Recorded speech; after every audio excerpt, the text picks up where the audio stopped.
आज हम पढ़ेंगे केंद्रीय मंत्रिपरिषद, central council of ministers. Bharat के संविधान में सरकार की संसदीय व्यवस्था ब्रिटिश मॉडल पर आधारित है। हमारा राजनीतिक और प्रशासनिक व्यवस्था का मुख्य कार्यकारी अधिकारी मंत्रिपरिषद होती है, जिसका नेतृत्व प्रधानमंत्री करता है। भारत के संविधान में सरकार की संसदीय व्यवस्था ब्रिटिश मॉडल पर आधारित होती है, जिसका राजनैतिक और प्रशासनिक व्यवस्था की मुख्य कार्यकारी अधिकारी मंत्रिपरिषद होती है, जिसका नेतृत्व कौन करता है? प्रधानमंत्री। संविधान में संसद व्यवस्था के सिद्धांत विस्तार से नहीं लिए गए हैं, परंतु दो अनुच्छेदों 74-75 में इसके बारे में संक्षिप्त और सामान्य वर्णन है। अनुच्छेद 14 में मंत्रिपरिषद संबंधित है, जबकि अनुच्छेद 15 मंत्रियों की नियुक्ति, कार्यकाल, उत्तरदायित्व, अर्हताओं एवं शपथ एवं वेतन और भत्ते से संबंधित है।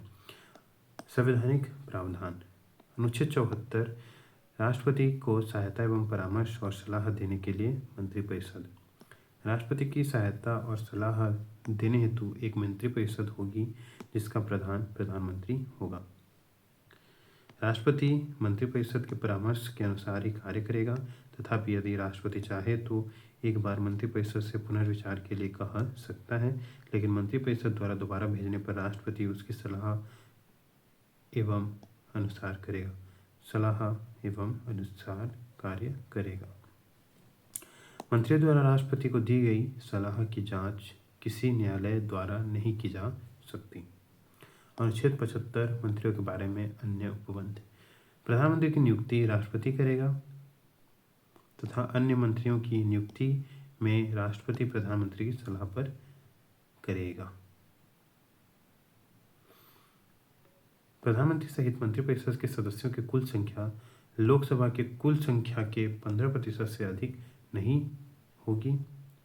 इस उपबंध का समावेश 91वें संविधान संशोधन विधेयक 2003 में किया गया है। किसमें किया गया है? 91वां संविधान संशोधन 2003 में। संसद के किसी भी सदन या किसी भी राजनीतिक दल का सदस्य किसी दल बदल के आधार पर संसद की सहायता के अयोग्य घोषित कर दिया जाएगा तो ऐसा सदस्य मंत्री पद के लिए भी अयोग्य होगा। मंत्री राष्ट्रपति के प्रसाद पर्यंत पद धारण करेंगे। मंत्रिपरिषद लोकसभा के प्रति सामूहिक रूप से उत्तरदायी होगी। राष्ट्रपति मंत्रियों को पद एवं गोपनीयता की शपथ दिलाएगा। कोई मंत्री जो निरंतर 6 माह की किसी अवधि तक संसद के किसी भी सदन का सदस्य नहीं है, उस अवधि की समाप्ति पर मंत्री नहीं रहेगा। मंत्रियों के वेतन एवं भत्ते संसद द्वारा निर्धारित किए जाएंगे। अनुच्छेद 77 भारत सरकार द्वारा कार्यवाहियों का संचालन। भारत सरकार की समस्त कार्यपालक कार्यवाहियां राष्ट्रपति के नाम से की जाएंगी और उसी प्रकार अभिव्यक्त होंगी। राष्ट्रपति के नाम से पारित आदेशों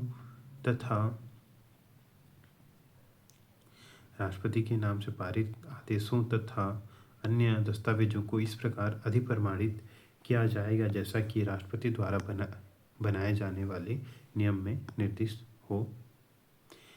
इसके अतिरिक्त इस प्रकार अधिप्रमाणित किए गए किसी आदेश अथवा प्रपत्र की वैधता पर इस आधार पर कोई प्रश्न नहीं किया जाएगा कि उक्त आदेश अथवा प्रपत्र राष्ट्रपति द्वारा निर्मित अथवा निष्पादित है। राष्ट्रपति भारत सरकार की कार्यवाहियों को और सुगम बनाने के लिए साथ ही मंत्रियों के बीच कार्यों का आवंटन करने के लिए संबंध में बनाएंगे। अनुच्छेद 78 प्रधानमंत्री के कर्तव्य। प्रधानमंत्री का यह कर्तव्य होगा कि वह राष्ट्रपति को संघ के प्रशासन से संबंधित मामलों के बारे में मंत्रिपरिषद द्वारा लिए गए निर्णयों तथा विधायन के प्रस्ताव के बारे में सूचित करे कि संघ के प्रशासन आदि के संबंधित मामलों तथा प्रस्तावित विधायनों के बारे में राष्ट्रपति द्वारा मांगी गई सूचनाएं प्रेषित करें। यदि राष्ट्रपति चाहे तो किसी ऐसे मामले पर जिसमें कि किसी मंत्री द्वारा निर्णय लिया जा चुका है लेकिन जिस पर मंत्री परिषद ने विचार नहीं किया है, उसे मंत्रिपरिषद में विचारार्थ भेज सकता है। अनुच्छेद 88 संसद में मंत्रियों के अधिकार। मंत्री को किसी भी सदन में बोलने तथा कार्यवाही में भाग लेने का अधिकार होगा। उसे दोनों सदनों की संयुक्त बैठक तथा संसदीय समिति जिसका उसे सदस्य बनाया गया हो की बैठक में ही भाग लेने का अधिकार होगा, लेकिन उसे मत देने का अधिकार नहीं होगा। मंत्रियों द्वारा दी गई सलाह की प्रकृति। अनुच्छेद 74 में प्रधानमंत्री के नेतृत्व वाली मंत्रिपरिषद का उपबंध है कि यह राष्ट्रपति को उसके कार्य करने हेतु सलाह देगी। 42वें और 84वें संविधान संशोधन अधिनियम द्वारा उसके परामर्श को राष्ट्रपति के लिए बाध्यकारी बना दिया गया है। मंत्रियों द्वारा राष्ट्रपति को दी गई सलाह की जांच किसी न्यायालय द्वारा नहीं की जा सकती। मंत्रियों को राष्ट्रपति द्वारा दी गई सलाह किसी न्यायालय द्वारा नहीं की जा सकती की जांच। यह उपबंध राष्ट्रपति एवं मंत्रियों के बीच एक अंतरंग और गोपनीय संबंधों पर बल देता है। यूएनआर राव केश 1971 में उच्चतम न्यायालय ने कहा कि लोकसभा के विघटन होने के पश्चात भी मंत्रिपरिषद विघटित नहीं होगी। अनुच्छेद 74 अनिवार्य है, अतः राष्ट्रपति अपनी कार्यकारी शक्ति का प्रयोग बिना मंत्रिमंडल की सहायता एवं सलाह से के नहीं कर सकता। बिना सलाह एवं सहायता की कार्यकारी शक्ति द्वारा किया गया कोई भी कार्य असंवैधानिक होगा और यह अनुच्छेद 74 का उल्लंघन माना जाएगा। फिर शमशेर सिंह केस 1974 में न्यायालय ने कहा, जब भी संविधान को राष्ट्रपति की असंतुष्टि की आवश्यकता होगी, यह संतुष्टि राष्ट्रपति की व्यक्तिगत संतुष्टि न होकर मंत्रिपरिषद की संतुष्टि होगी, जिसकी सलाह और सहायता पर राष्ट्रपति अपना शक्ति का प्रयोग और कार्य करता है। मंत्रियों की नियुक्ति। प्रधानमंत्री की नियुक्ति राष्ट्रपति करता है तथा राष्ट्रपति की सलाह पर अन्य मंत्रियों की नियुक्ति करता है तथा प्रधानमंत्री की सलाह पर अन्य मंत्रियों की नियुक्ति करता है। इसका अर्थ है कि राष्ट्रपति केवल उन्हीं व्यक्तियों को मंत्री नियुक्त कर सकता है जिसकी सिफारिश प्रधानमंत्री करता है। सामान्यतः लोकसभा राज्यसभा से ही संसद सदस्यों को मंत्री पद पर नियुक्ति होती है। कोई व्यक्ति संसद की सहायता के बिना मंत्री पद पर सुशोभित होता है तो उसे 6 माह के भीतर संसद के किसी भी सदन की सदस्यता लेनी होगी, निर्वाचन से अथवा नामांकन से, नहीं तो उसका मंत्री पद रद्द कर दिया जाता है। एक मंत्री जो संसद के किसी एक सदन का सदस्य है, दूसरे सदन की कार्यवाही में भाग लेने और बोलने का अधिकार है, परंतु वह उसी सदन में मत दे सकता है जिसका वह सदस्य है। मंत्रियों द्वारा ली जाने वाली शपथ और उनका वेतन। मंत्रिपरिषद ग्रहण करने पूर्व राष्ट्रपति उसे पद एवं गोपनीयता की शपथ दिलाता है। अपनी शपथ में वह कहता है, मैं भारत के संविधान में सच्ची श्रद्धा और निष्ठा रखूंगा, भारत की अखंडता और संप्रभुता को अक्षुण्ण रखूंगा, अपने कर्तव्य का श्रद्धापूर्वक और शुद्ध अंतःकरण से निर्वहन करूंगा, भय या पक्षपात, अनुराग या द्वेष के बिना सभी प्रकार के लोगों के प्रति संविधान और विधि अनुसार न्याय करूंगा। अपनी गोपनीयता की शपथ में मंत्री शपथ लेते हैं कि जो विषय संघ के मंत्री के रूप में मेरे विचार में लाया जाएगा अथवा मुझे ज्ञात होगा, उसे किसी व्यक्ति या व्यक्तियों को तब तक के सिवाय जबकि ऐसे मंत्री के रूप में अपने कर्तव्यों के सम्यक निर्वहन के लिए ऐसा करना अपेक्षित है हो, मैं प्रत्यक्ष अथवा अप्रत्यक्ष रूप से संसूचित या प्रकट नहीं करूँगा। सन 1990 में चौधरी देवीलाल द्वारा उप प्रधानमंत्री की शपथ को इस आधार पर चुनौती दी गई कि यह असंवैधानिक है और संविधान के केवल प्रधानमंत्री और अन्य मंत्रियों का उपबंध है। उच्चतम न्यायालय ने इस शपथ को वैध ठहराया और कहा कि किसी व्यक्ति की उप प्रधानमंत्री के रूप में नियुक्ति केवल व्याख्यात्मक है और ऐसी व्याख्या उसे प्रधानमंत्री की कोई शक्ति प्रदान नहीं करता।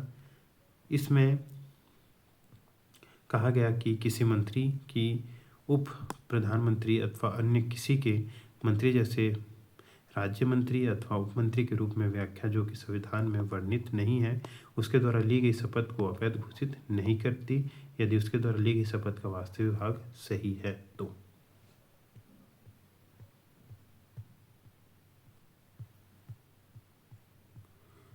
मंत्रियों के वेतन एवं भत्ते समय समय पर निर्धारित करती हैं। एक मंत्री एक संसद सदस्य को दिए जाने वाले वेतन व भत्ते प्राप्त करता है। इसके अतिरिक्त वह व्यय भत्ते उसके पद के अनुसार मुफ्त आवास, यात्रा भत्ता, स्वास्थ्य सुविधा आदि प्राप्त करता है। सन 2001 में प्रधानमंत्री का व्यय विषय भत्ता बढ़ाकर 1500 रुपये से 3,000 रुपये प्रति माह, केंद्रीय मंत्री के लिए 1000 से 2000 रुपये प्रति माह, राज्य मंत्री के लिए 500 से 1000 रुपये प्रति माह और उप मंत्री के लिए 300 से 600 रुपये प्रति माह कर दिया गया। मंत्रियों के उत्तरदायित्व। सामूहिक उत्तरदायित्व सरकार की संसदीय व्यवस्था की कार्यप्रणाली का मौलिक सिद्धांत उनके सामूहिक उत्तरदायित्व का सिद्धांत है। अनुच्छेद 75 स्पष्ट रूप से कहता है कि मंत्रिपरिषद लोकसभा के प्रति सामूहिक रूप से उत्तरदायी होगा। इसका अर्थ है कि सभी मंत्रियों को उनके सभी कार्यों के लिए लोकसभा के प्रति संयुक्त जिम्मेदारी होगी। वे एक दल की तरह कार्य करेंगे और समान रूप से उत्तरदायी होंगे। जब लोकसभा मंत्रिपरिषद के विरुद्ध एक अविश्वास प्रस्ताव पारित करती है तो सभी मंत्रियों को, जिसमें कि राज्यसभा के मंत्री भी शामिल हों, त्याग पत्र देना पड़ता है। इसके अतिरिक्त मंत्रिपरिषद राष्ट्रपति को इस आधार पर लोकसभा को विघटित करने की सलाह दे सकता है कि सदन जनमत का निष्ठापूर्वक प्रतिनिधित्व नहीं करता है और नए चुनाव की मांग करता है। राष्ट्रपति लोकसभा में विश्वास मत खोए हुए मंत्रिपरिषद की सलाह मानने हेतु बाध्य नहीं है। सामूहिक उत्तरदायित्व का सिद्धांत यह भी है कि मंत्रिमंडल के निर्णय सभी केंद्रीय मंत्रियों, अन्य मंत्रियों के साथ बाध्यकारी हैं। यहाँ तक कि यदि मंत्रिमंडल की बैठक में उनके विचार उनके विरुद्ध हो, सभी मंत्रियों का यह कर्तव्य है कि वो मंत्रिमंडल के निर्णयों को माने तथा संसद के बाहर और भीतर उनका समर्थन करें। यदि कोई मंत्रिमंडल में के किसी निर्णय से असहमत है और उसके लिए तैयार नहीं है तो उसे त्याग पत्र देना होगा। पूर्व में कई मंत्रियों ने मंत्रिमंडल के साथ अपने मतभेद के चलते कई बार त्याग पत्र दिए हैं। उदाहरण 1993 में B.R. अम्बेडकर ने हिंदू कोड बिल पर अपने साथियों के साथ मतभेद के चलते त्यागपत्र दे दिया। C.D. देशमुख ने राज्यों के पुनर्गठन की नीति पर मतभेद के कारण त्यागपत्र दे दिया। आरिफ मोहम्मद ने मुस्लिम महिला तलाक से बचाव का अधिकार अधिनियम 1986 के विरुद्ध में त्यागपत्र दे दिया। व्यक्तिगत उत्तरदायित्व। अनुच्छेद 75 में व्यक्तिगत उत्तरदायित्व का सिद्धांत भी वर्णित है। यह कहता है कि मंत्री राष्ट्रपति के प्रसाद पर्यंत अपने पद पर बने रहेंगे, जिसका अर्थ है कि राष्ट्रपति किसी मंत्री को उस समय भी हटा सकते हैं जब मंत्रिपरिषद लोकसभा में विश्वास मत प्राप्त है। हालांकि राष्ट्रपति किसी मंत्री को केवल प्रधानमंत्री की सलाह पर ही हटा सकता है। विचारों में मतभेद के कारण अथवा किसी मंत्री के कार्यों से संतुष्ट न होने के कारण प्रधानमंत्री उसे त्यागपत्र देने के लिए कह सकता है अथवा राष्ट्रपति को उसे बर्खास्त करने की सलाह दे सकता है। इस शक्ति के प्रयोग द्वारा प्रधानमंत्री सामूहिक दायित्व के नियम की सिद्धि कर सकता है। इस संदर्भ में B.R. अम्बेडकर ने पाया, सामूहिक उत्तरदायित्व केवल प्रधानमंत्री की सहायता से ही प्राप्त किया जा सकता है। इसलिए जब तक कि हम ऐसे कार्यालय को निर्मित न करें और उसे मंत्रियों को नामित और बर्खास्त करने की शक्तियाँ प्रदान न करें, सामूहिक उत्तरदायित्व नहीं हो सकता। कोई विधिक उत्तरदायित्व नहीं। ब्रिटेन में सार्वजनिक कार्य के लिए राजा का प्रत्येक आदेश मंत्री द्वारा हस्ताक्षरित होगा। यदि वह आदेश किसी कानून का उल्लंघन करता है तो उसका उत्तरदायित्व मंत्री पर होता है तथा वह न्यायालय के समक्ष प्रस्तुत किया जाता है। ब्रिटेन में यह मुहावरा विधिक रूप से मान्य है, राजा कभी गलत नहीं हो सकता, अतः उस पर न्यायालय के मुकदमा नहीं चलाया जा सकता। दूसरी ओर भारत में संविधान में किसी भी मंत्री के लिए किसी भी प्रकार की विधिक जिम्मेदारी का कोई उपबंध नहीं है। यह आवश्यक नहीं कि राष्ट्रपति द्वारा जनहित में जारी किसी आदेश पर कोई मंत्री प्रति हस्ताक्षर करे। यहाँ तक कि मंत्री द्वारा राष्ट्रपति को दी गई किसी सलाह की जांच भी न्यायालय के क्षेत्र के बाहर है। मंत्रिपरिषद की संरचना। मंत्रिपरिषद में मंत्रियों की 3 श्रेणियां होती हैं: कैबिनेट मंत्री, राज्य मंत्री और उप मंत्री। उनके बीच अंतर है उनका पद, क्रम, वेतन तथा राजनीतिक महत्व। इन सभी मंत्रियों का प्रमुख प्रधानमंत्री होता है, जो सरकार का उच्चतम अधिकारी है। कई बार पर मंत्रिपरिषद में उप प्रधानमंत्री को भी शामिल किया जा सकता है। उप प्रधानमंत्री मुख्यतः राजनीतिक कारणों से नियुक्त नहीं किया जाता। कैबिनेट मंत्रियों के पास केंद्र सरकार के महत्वपूर्ण मंत्रालय जैसे गृह, रक्षा, वित्त, विदेश, अन्य मंत्रालय होते हैं। वे कैबिनेट के सदस्य होते हैं और इनकी बैठकों में भाग लेते हैं तथा नीति निर्धारण में महत्वपूर्ण भूमिका निभाते हैं। अतः इनके उत्तरदायित्व की परिधि संपूर्ण केंद्र सरकार पर है। राज्य मंत्रियों को मंत्रालय विभागों का स्वतंत्र प्रभार दिया जा सकता है अथवा उन्हें कैबिनेट मंत्री के साथ सहयोगी बनाया जा सकता है। सहयोग के मामले में उन्हें कैबिनेट मंत्री के मंत्रालय के विभागों का प्रभार दिया जा सकता है अथवा मंत्रालय से संबंधित कोई विशेष कार्य सौंपा जा सकता है। दोनों ही मामलों में वे कैबिनेट मंत्री की देखरेख, सलाह तथा उनकी जिम्मेदारी पर कार्य करते हैं। स्वतंत्र प्रभार के मामले में वे अपने मंत्रालय का कार्य कैबिनेट मंत्री की तरह पूरी शक्ति व स्वतंत्रता से करते हैं। हालांकि वे कैबिनेट के सदस्य नहीं होते तथा उनकी बैठकों में भाग नहीं लेते। वे तब तक बैठक में भाग नहीं लेते जब तक उन्हें उनके मंत्रालय से संबंधित किसी कार्य हेतु विशेष रूप से आमंत्रित नहीं किया जाए। इस क्रम में अगला उपक्रम उपमंत्रियों का है। उन्हें मंत्रालयों का स्वतंत्र प्रभार नहीं दिया जाता। उन्हें कैबिनेट अथवा राज्य मंत्रियों को उनके प्रशासनिक, राजनीतिक और संसदीय कार्यों में सहायता के लिए नियुक्त किया जाता है। वे कैबिनेट के सदस्य नहीं होते तथा कैबिनेट की बैठकों में भाग नहीं लेते। यहाँ यह उल्लेख करना आवश्यक है कि मंत्रियों की एक और श्रेणी भी है जिन्हें संसदीय सचिव कहा जाता है, लेकिन वे मंत्रिपरिषद के सदस्य नहीं हैं। उनकी नियुक्ति प्रधानमंत्री द्वारा की जाती है, ना कि राष्ट्रपति द्वारा। उनके पास कोई विभाग नहीं होता। वे वरिष्ठ मंत्रियों के साथ उनके संसदीय कार्यों में सहायता के लिए नियुक्त होते हैं। मंत्रिपरिषद बनाम मंत्रिमंडल। मंत्रिपरिषद तथा मंत्रिमंडल ये दोनों शब्द अक्सर एक दूसरे के लिए प्रयोग किए जाते हैं, परंतु इनमें एक निश्चित अंतर है। ये एक दूसरे से अपनी संरचना, कार्य और भूमिकाओं के कारण भिन्न है। मंत्रिमंडल की भूमिका यह हमारी राजनीतिक प्रशासनिक व्यवस्था में उच्चतम निर्णय लेने वाली संस्था है। यह केंद्र सरकार की मुख्य नीति निर्धारण अंग है। यह केंद्र की उच्च कार्यकारिणी है। यह केंद्रीय प्रशासन की मुख्य समन्वयक है। यह राष्ट्रपति की सलाहकारी संस्था है तथा इसका परामर्श उस पर बाध्यकारी है। मंत्रिमंडल की भूमिका क्या है? यह हमारी राजनीतिक प्रशासनिक व्यवस्था में उच्चतम निर्णय लेने वाली संस्था है।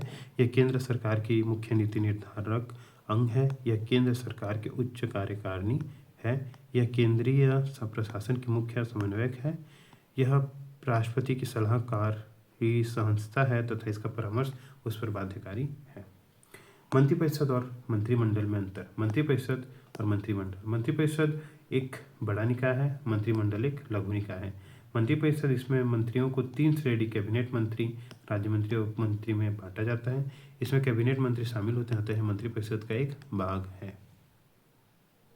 यह सरकारी कार्यों के लिए एक बैठक नहीं करते। इसका कोई सामूहिक कार्य नहीं होता। यह एक निकाय की तरह है। यह सामान्यतः हफ्ते में एक बार बैठक करता है और सरकारी कार्यों के संबंध में निर्णय करता है। इसके कार्यकलाप सामूहिक होते हैं। इसे सभी शक्तियाँ प्राप्त हैं, परंतु कागजों पे।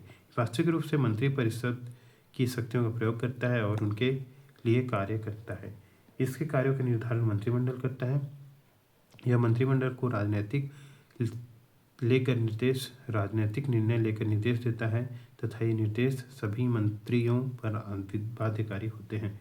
यह मंत्रिमंडल के निर्णयों को लागू करता है। यह मंत्रिमंडल जो है, यह मंत्रिपरिषद अपने निर्णयों के अनुपालन की देखरेख करता है।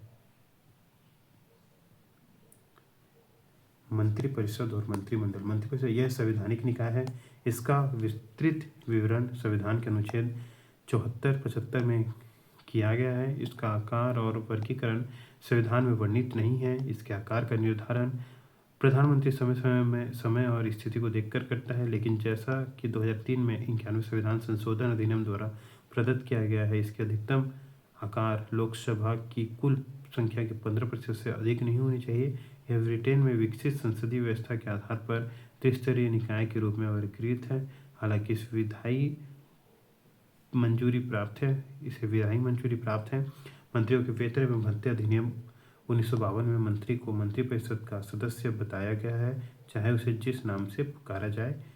इसमें उपमंत्री भी शामिल है। मंत्रिमंडल, इसमें संविधान के अनुच्छेद 352 में 78 के 44वें संविधान संशोधन अधिनियम द्वारा शामिल किया गया, अतः यह संविधान के मूल स्वरूप में शामिल नहीं था। अनुच्छेद 352 में इसकी व्याख्या है, प्रधानमंत्री अन्य कैबिनेट मंत्रियों की परिषद जिन्हें अनुच्छेद 75 के अंतर्गत नियुक्त किया गया है। इसमें कार्यों व शक्तियों का विवरण नहीं दिया गया है। दूसरे शब्दों में हमारी राजनीतिक प्रशासनिक व्यवस्था ब्रिटेन की संसदीय परंपराओं पर आधारित है। मंत्रिपरिषद यह सामूहिक रूप से लोकसभा के प्रति उत्तरदायी है। मंत्रिमंडल और मंत्रिपरिषद की लोकसभा के प्रति सामूहिक जिम्मेदारी को लागू करता है।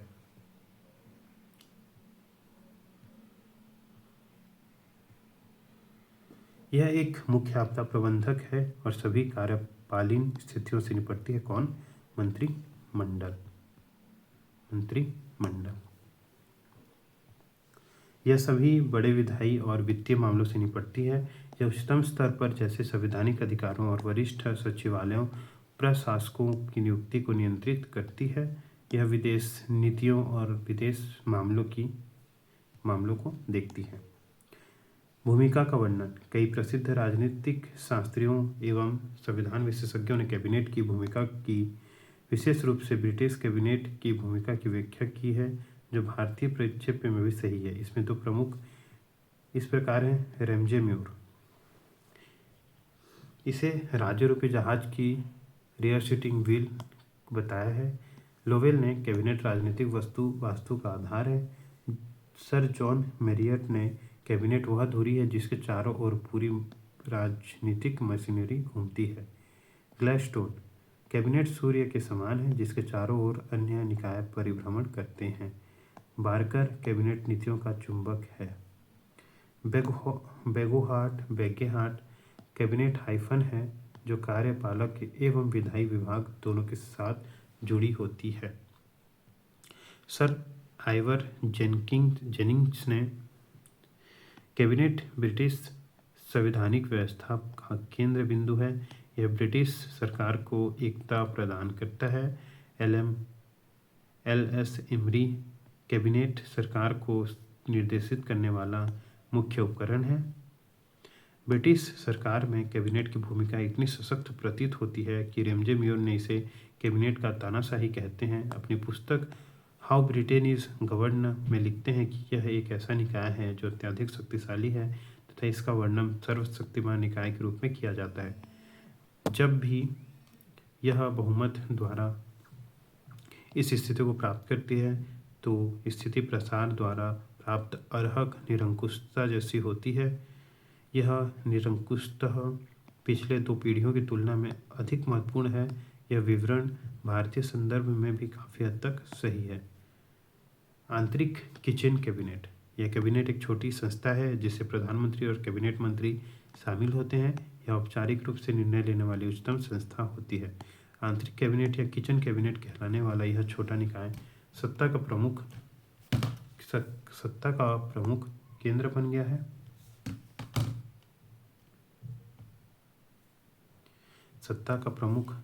बन गया है। इस औपचारिक निकाय में प्रधानमंत्री अपने कुछ प्रभावशाली पूर्ण विश्वासी सहयोगी रखता है जिसमें वह हर समस्या की चर्चा करता है। यह प्रधानमंत्री को महत्वपूर्ण राजनीतिक तथा प्रशासनिक मुद्दों पर सलाह देती है और महत्वपूर्ण निकाय निर्णय लेने में सहायता करती है। इसमें न केवल कैबिनेट शामिल होते हैं अपितु इसके बाहर के भी, जैसे प्रधानमंत्री के 17 व पारिवारिक सदस्य भी शामिल होते हैं। भारत में प्रत्येक प्रधानमंत्री की एक आंतरिक कैबिनेट होती है, एक घेरे के अंदर घेरा। इंदिरा गांधी के ज़माने में आंतरिक कैबिनेट अति शक्तिशाली थी जिसे किचन कैबिनेट भी कहा जाने लगा।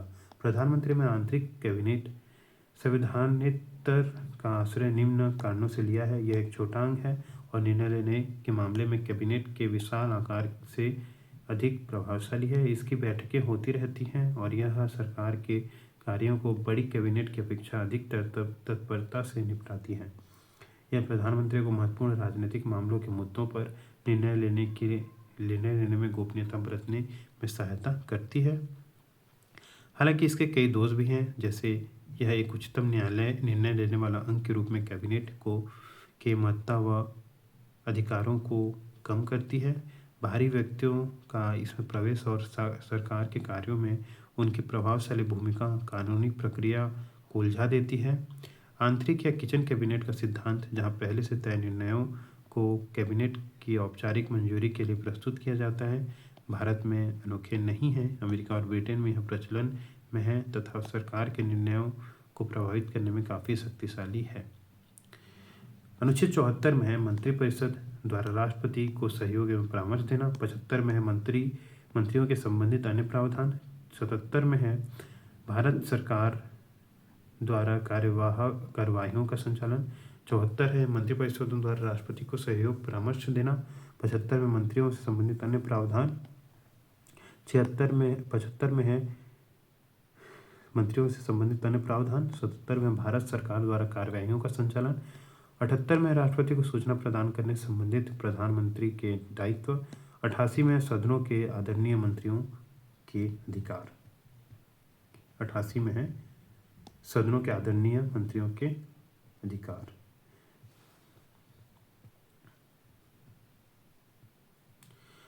अब है मंत्रिमंडल, कैबिनेट कमिटीज, मंत्रिमंडलीय समितियां। मंत्रिमंडलीय विभिन्न समितियों के माध्यम से कार्य करती हैं। इन समितियों को मंत्रिमंडलीय समितियां कहा जाता है। इन समितियों की विशेषताएं, सूची और कार्य नीचे दिए गए हैं। मंत्रिमंडलीय सदस्यों की विशेषताएं। मंत्रिमंडलीय सदस्यों की निम्न विशेषताएं हैं। अपने प्रादुर्भाव में ये समितियां गैर संवैधानिक अथवा संवैधानेतर हैं। दूसरे शब्दों में इनका उल्लेख संविधान में नहीं है, तथापि कार्य नियमों, रूल्स ऑफ बिजनेस में इनकी स्थापना के लिए कहा गया है। ये समितियां दो प्रकार की होती हैं, स्थायी तथा तदर्थ। स्थायी समितियां स्थायी प्रकृति की होती हैं, जबकि तदर्थ अस्थायी प्रकृति की होती हैं। तदर्थ समितियों का गठन समय समय पर विशेष समस्याओं को सुलझाने के लिए किया जाता है। प्रयोजन पूरा होते ही इन्हें विघटित कर दिया जाता है। स्थायी तथा तदर्थ। स्थायी समितियां स्थायी प्रकृति की होती हैं, जबकि तदर्थ अस्थायी प्रकृति की होती हैं। तदर्थ समितियों का गठन समय समय पर विशेष समस्याओं को सुलझाने के लिए किया जाता है। प्रयोजन पूरा होने पर इन्हें विघटित कर दिया जाता है। ये समितियां प्रधानमंत्री द्वारा समय की अनिवार्यता तथा परिस्थिति की मांग के अनुसार गठित की जाती हैं, इसलिए इनकी संज्ञा तथा गठन के समय के साथ बदलता रहता है। उनकी सदस्य एक समिति से दूसरी समिति में भिन्न होती है। उनमें आमतौर पर केवल कैबिनेट मंत्री शामिल होते हैं। कभी कभी गैर कैबिनेट मंत्री को भी इसके सदस्य के रूप में नियुक्त किया जा सकता है। इसके अलावा गैर कैबिनेट मंत्री भी विशेष मंत्रियों के रूप में कैबिनेट समितियों की बैठकों में भाग ले सकते हैं। इन समितियों में मामले से जुड़े मंत्री ही नहीं बल्कि वरिष्ठ मंत्री भी हो सकते हैं। समितियों के प्रमुख प्रायः प्रधानमंत्री होते हैं। कभी कभी वरिष्ठ मंत्री भी इनकी अध्यक्षता करते हैं, लेकिन यदि किसी समिति के प्रधानमंत्री सदस्य हों तो अध्यक्षता वही करेंगे। यदि किसी समिति के प्रधानमंत्री सदस्य हों तो अध्यक्षता वही करेंगे। समितियां न सिर्फ मुद्दों का हाल तलाशती हैं और मंत्रिमंडल के विचार के लिए प्रस्ताव बनाती हैं, बल्कि निर्णय भी लेती हैं। हालांकि मंत्रिमंडल इनके निर्णयों की समीक्षा कर सकता है। समितियां मंत्रिमंडल के कार्य की अधिकता को कम करने के लिए संगठित युक्ति की तरह हैं। ये नीतिगत मुद्दों का गहन अध्ययन करती हैं तथा प्रभावकारी समन्वय स्थापित करती हैं।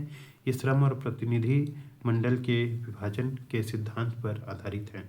मंत्रिमंडलीय समितियों की सूची। वर्तमान में निम्नलिखित 8 मंत्रिमंडलीय समितियां कार्यरत हैं। राजनीतिक मामलों की मंत्रिमंडलीय समिति, आर्थिक मामलों की मंत्रिमंडलीय समिति, मंत्रिमंडलीय की नियुक्ति, मंत्रिमंडल की नियुक्ति समिति, संसदीय मामलों की मंत्रिमंडलीय नियुक्ति समिति, सुरक्षा संबंधी मंत्रिमंडलीय समिति, आवास के लिए मंत्रिमंडल समिति, निवेश एवं वृद्धि पर मंत्रिमंडलीय समिति, रोजगार और कौशल विकास पर मंत्रिमंडलीय समिति। मंत्रिमंडलीय समितियों के कार्य। मंत्रिमंडलीय समितियों के निम्नलिखित कार्य हैं। राजनीतिक मामलों की मंत्रिमंडलीय समिति राजनीतिक परिस्थितियों से संबंधित मामलों को देखती है।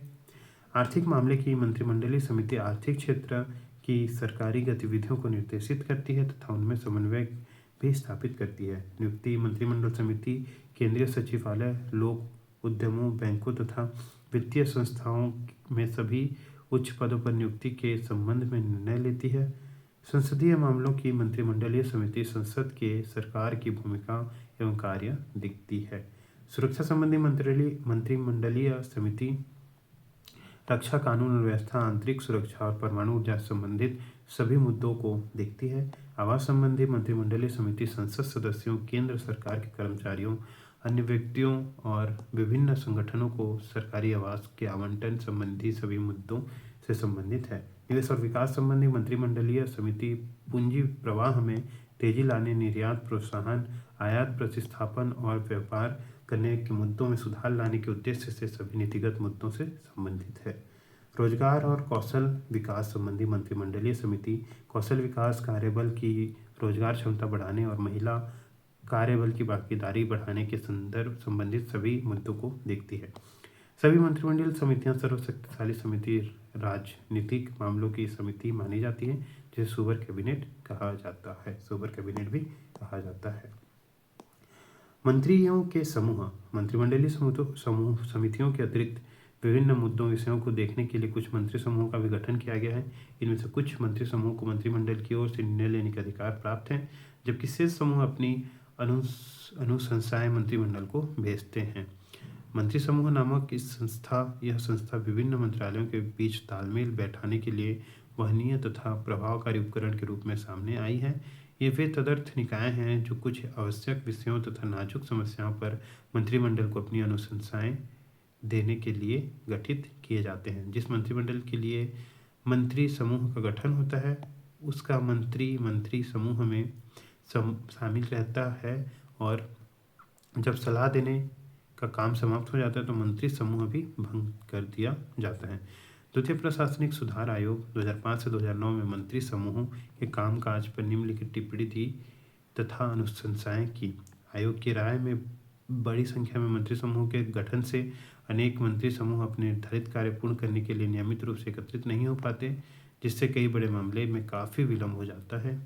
आयोग ने अनुभव किया कि मंत्री समूहों की संख्या के अधिक चयनात्मक उपयोग सेलेक्टिव यूज से उनके बीच बेहतर समन्वय स्थापित होगा, विशेषकर जब उन्हें मंत्रिमंडल की ओर से एक निर्णय तक पहुंचने की शक्ति प्रदान हो अपने कार्य को तय सीमा में पूर्ण करने के लिए।